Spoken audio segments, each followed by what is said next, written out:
Hello students, in today's lecture we are going to solve NCERT exemplar problems on wave optics.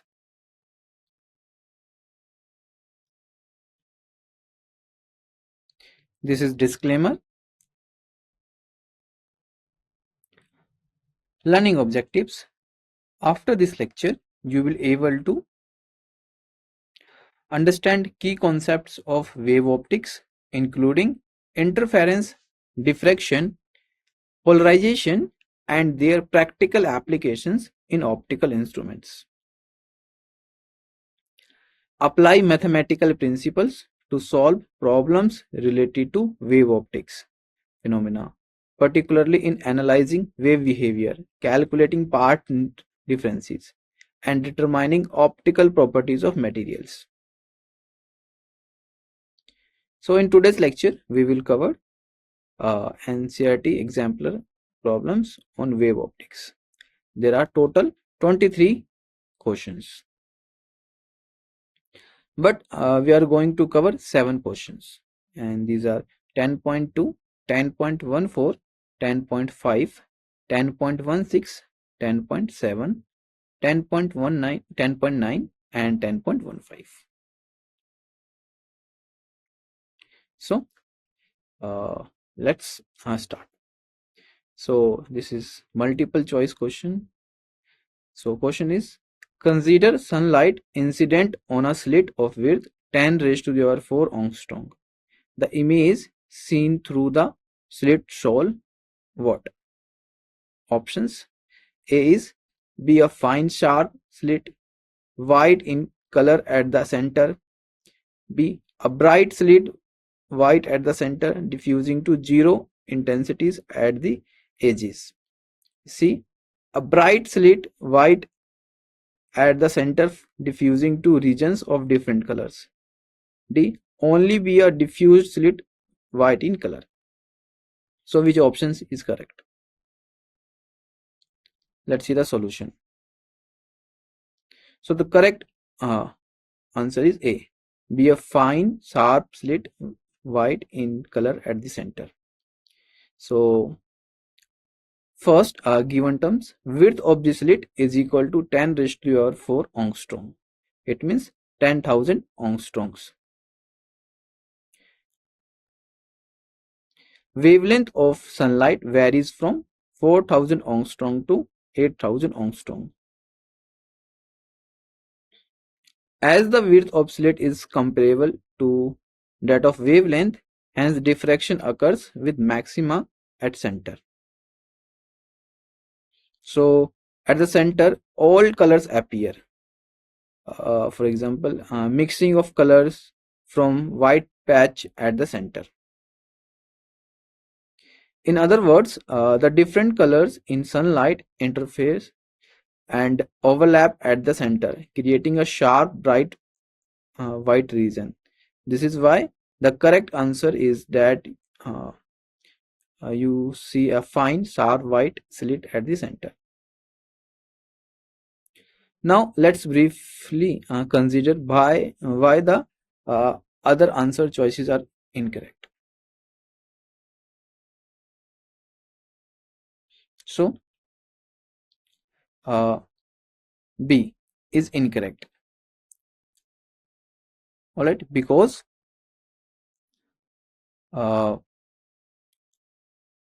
here it suggests that the intensity diffuses to zero at the edges, which does not account for the diffraction pattern. Diffraction creates a series of bright and dark regions called maxima and minima. This means the light does not just gradually disappear at the edges, but instead forms a structured pattern with several bright and dark spots. So option C is incorrect because it implies that regions of different colors will be seen distinctly. Whereas in reality, the diffraction pattern will result in a central white maximum due to the mixing of all visible wavelengths. This mixing of colors means you don't see distinct colors bands at the center. Further away from the center, you might notice some color separation in the side maxima and minima, but these are not sharply defined or distinct. D is incorrect because it suggests that the image will only be of diffused white slit, ignoring the presence of the central bright maximum and the diffraction pattern that includes multiple maxima and minima. 10.4. In Young's double slit experiment, the source is white light. One of the holes is covered by a red filter and another by a blue filter. In this case, given options, option A, there shall be alternate interference patterns of red and blue. Option B, there shall be an interference pattern for red distinct from that of for blue. Option C, there shall be no interference fringes. And option D, there shall be an interference pattern for red mixing with one for blue. Let's see the solution. So the correct answer is C, there shall be no interference fringes. So first, let's recall what is needed to see the interference pattern. For clear and stable interference fringes to form, the two sources of fringes must be coherent. That means they must emit light waves of the same frequency and wavelength and maintain a constant phase difference. Now let's focus on what happens in this specific experiment. If we cover one slit with a red filter and other with a blue filter, each slit only lets through its own color. So one slit emits only red light and the other only blue light. This changes the situation from the standard double slit setup.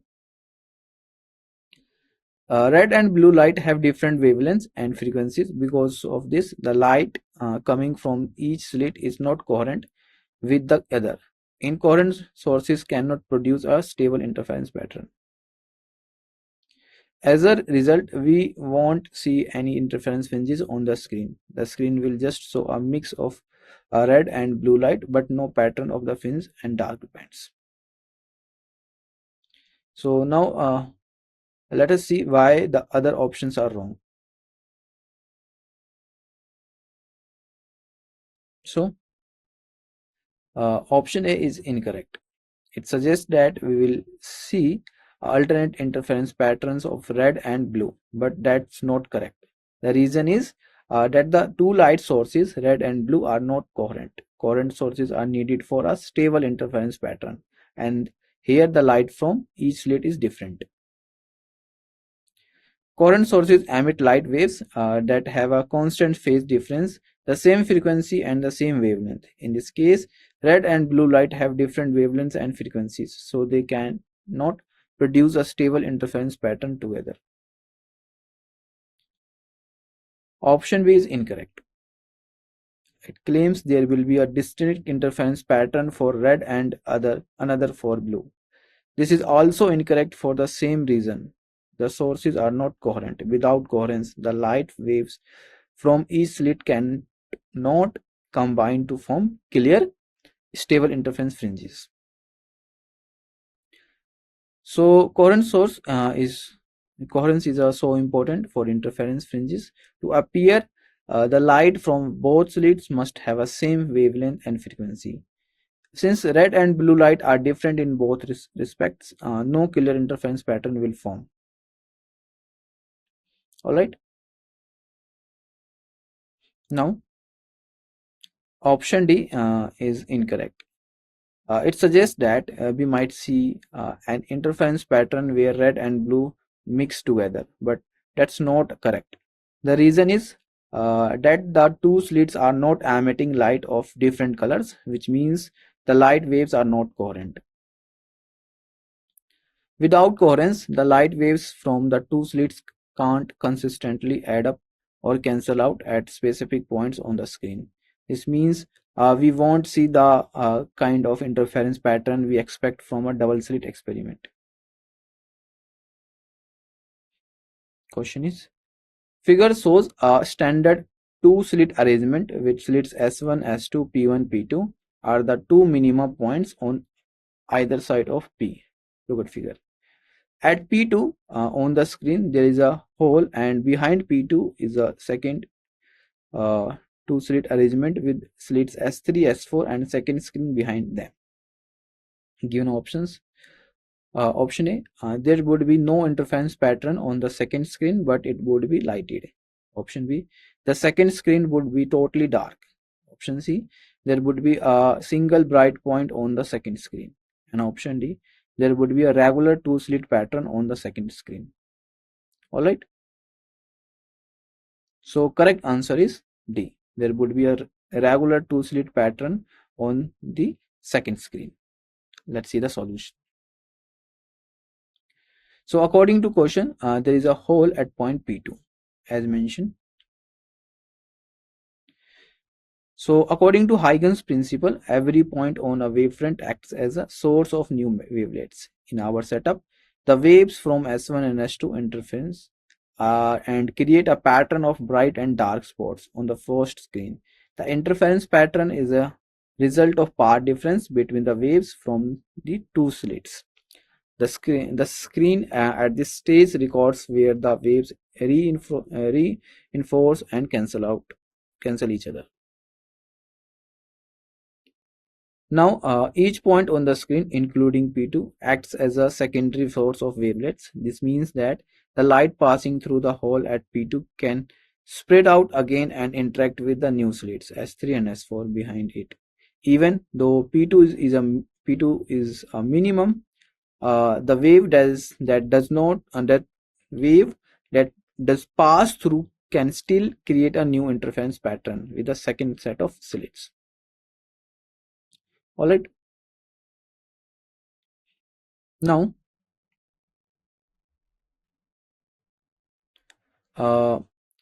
there is a hole at P2 that is point of minima.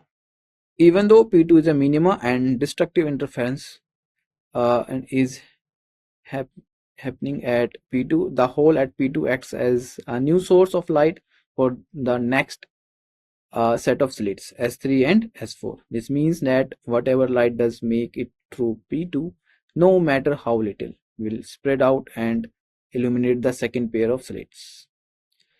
This is a key idea in wave optics, and any opening even at a minima can become a new source of waves. As a result, we will see a regular two-slit interference pattern on the second screen, just like we did with the set of slits. This shows us that the wave nature of light allows even a small amount of light passing through a minima to create new interference patterns. Two sources S1 and S2 of intensities I1 and I2 are placed in front of a screen. Look at figure A.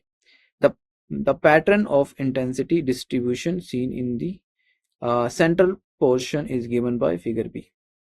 In this case, which of the following statements are true? Options. Option A, S1 and S2 have the same intensities. Option B, S1 and S2 have a constant phase difference. Option C, S1 and S2 have the same phase. And option D, S1 and S2 have the same wavelength. So which option is correct? Let's see the solution. So correct answer is A, B, D. So first let's focus on the intensity pattern shown in the figure. The pattern is a direct result of the interference between the waves coming from S1 and S2. When two waves overlap, their amplitudes add up, and this can create a regions of higher or lower intensity depending on whether the waves reinforce or cancel out each other. The graph shows perfect destructive interference where the minimum intensity I minimum is 0. At this point, which tells us the two sources must have equal intensity for complete cancellation to occur. Now,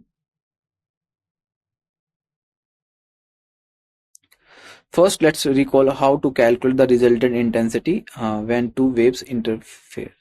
The total intensity at any point on the screen is not just the sum of the two individual intensities. So I resultant is equal to I1 plus I2 plus 2 into under root I1 I2 cos phi, where phi is the phase difference.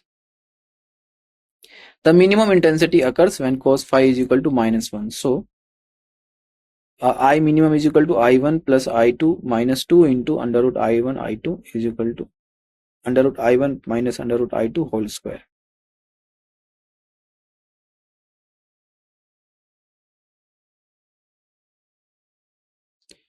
So for the minimum intensity to be 0, and under root I1 minus under root I2 whole square equal to 0, which implies under root I1 is equal to under root I2. In other words, the square root of the intensities are the same. This is a mathematical way of saying that the two sources must have equal strength for the minimum intensity to reach 0 on the screen. Therefore, I1 equal to I2. So since the graph shows I minimum equal to 0, the sources must have the same intensities.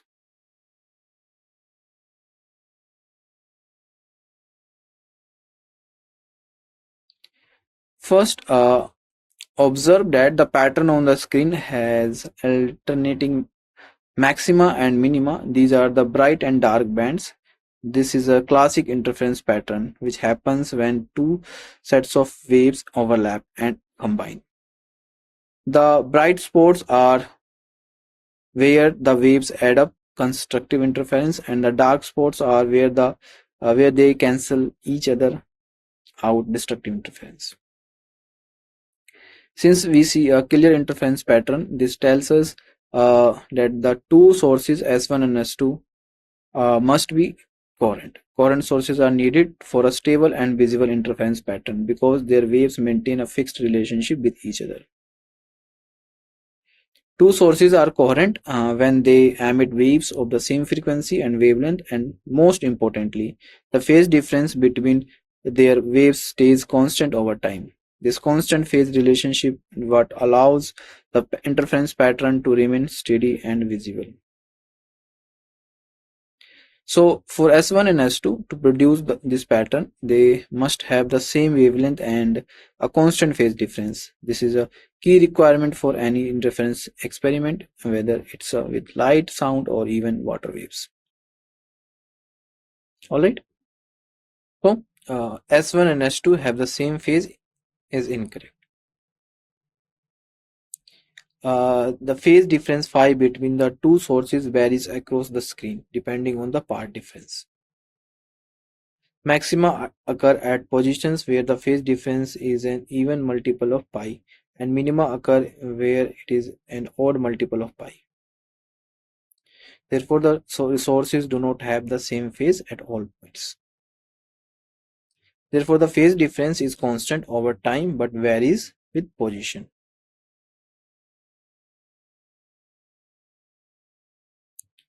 Consider a sunlight incident on a pinhole of width 10 raised to the power 3 angstrom.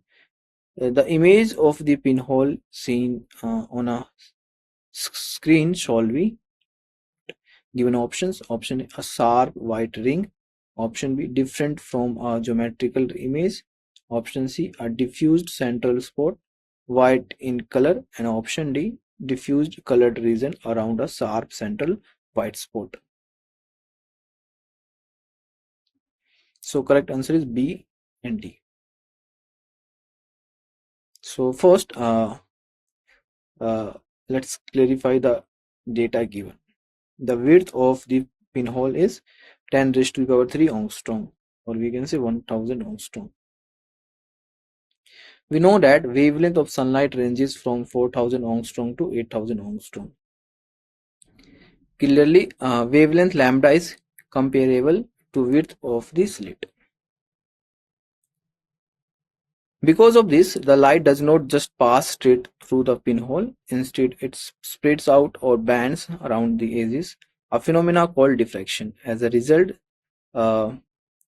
The image on the screen won't be a simple spot matching the pinhole shapes, but we will tilted due to this spreading of light.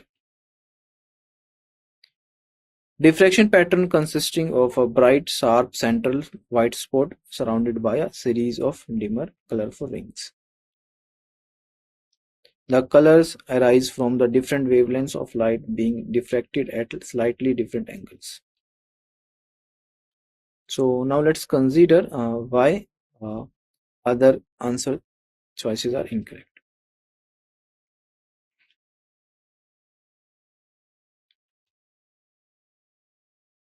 So option A is incorrect because a sharp white ring would imply a specific diffraction pattern that is not typical for a pinhole of this size relative to the wavelength of sunlight. Also, the diffraction pattern from a pinhole is not just a single ring, it's actually a series of bright and dark regions called fringes. Due to the way light waves bend and interfere after passing through the small opening, so a sharp ring is not what we see in this case. So C is incorrect because a diffused central spot, white in color, does not account for the diffraction effects that would cause a different pattern, including colored fringes due to the different wavelengths of light. For light diverging from a point source, given options, option A, the wavefront is spherical. Option B, the intensity decreases in proportion to the distance squared. Option C, the wavefront is parabolic. And option D, the intensity at the wavefront does not depend on the distance. So correct answer is A and B. Let's see the solution. Consider a diagram in which light diverges from point source O. Look at here. Now let's focus on the shape of the wavefront because the light is coming from a single point and spreading out equally in all directions. The wavefront forms a sphere around the source. This means every point on the source of that sphere is the same distance from the sources. Due to this point source, light propagates in all directions symmetrically. It's important to realize that every point on this spherical wavefront is equidistant from the point source O. This means all these points experience the same phase of vibration.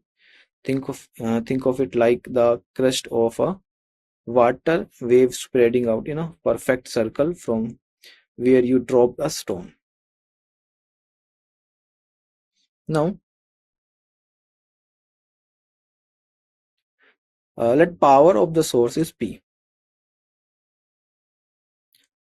Intensity of source at a distance r from a point source is given by I equal to P by A. So just put the value of A, 4 pi r square. So I equal to P upon 4 pi r square, where r is the radius of wavefront at any time. So intensity at the wavefront decreases in proportion to the distance squared. Now, the wavefront is parabolic. This option is incorrect because for a point source, the wavefronts are spherical.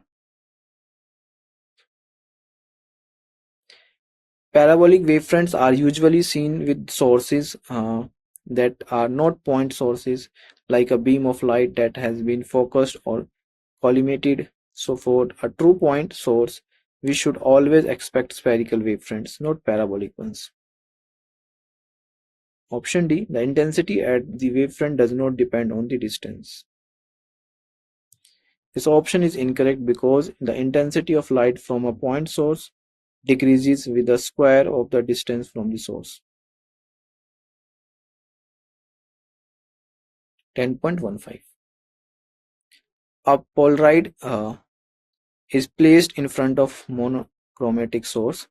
Another Polaroid is placed in front of this Polaroid.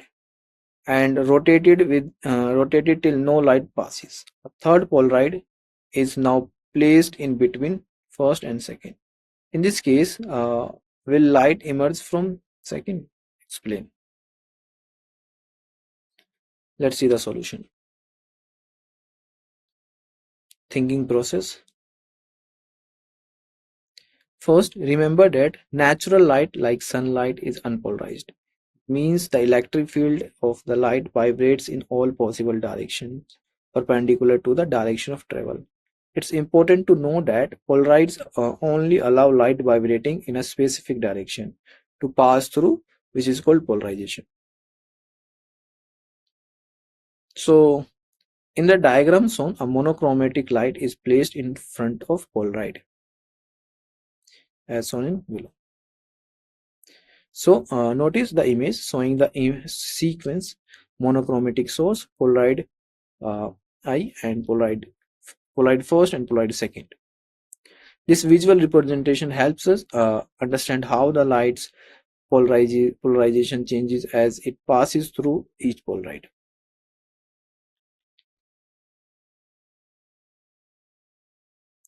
Now, here, after passing through polaroid first, the light becomes plane polarized. That means the light waves are now vibrating in only one direction instead of many directions. This is a key property of polarides. They filter out all vibrations except those aligned with their axis. Now, when we add polaroid second and rotate it so that no light passes through, we have set the two polarides at crossed positions. This means the axis of polaroid second is at 90 degrees to the axis of polaroid first. Since the light is polarized along first axis and second only allows light along its own axis, no light can get through when they are perpendicular. This is why the light is blocked completely. Alright. So here we see a diagram showing an arrangement of monochromatic light source followed by polaroid first, then polaroid third, and finally polaroid second. Notice how the polarides are placed one after another, with polaroid third instead between the first and second. This visual helps us understand the sequence and the path the light takes as it passes through each polaroid. So let's focus on what happens when polaroid third is placed between polaroid first and second. The key point is that the orientation of each polaroid's path axis determines how much light gets through. If the axes are aligned, more light passes. If they are at right angles, no light passes. Now, if the pass axis of polaroid third is parallel to either polaroid first or second, no light will emerge from polaroid second. This is because the light that passes through polaroid first is already polarized, and if polaroid second is crossed at 90 degrees, it blocks all the light. Adding polaroid third with a parallel axis does not change this outcome. It's important to note that only if polaroid third is at an angle between I and second can some light gets through due to polarization.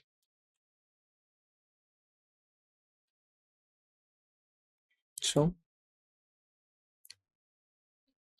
uh, now let's consider what happens when polaroid third is placed between first and second.